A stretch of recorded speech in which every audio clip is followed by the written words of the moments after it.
శాశ్వత ప్రేమతో నన్ను ప్రేమించావు.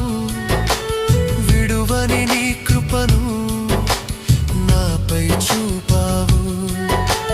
నీ అభిషేకముతో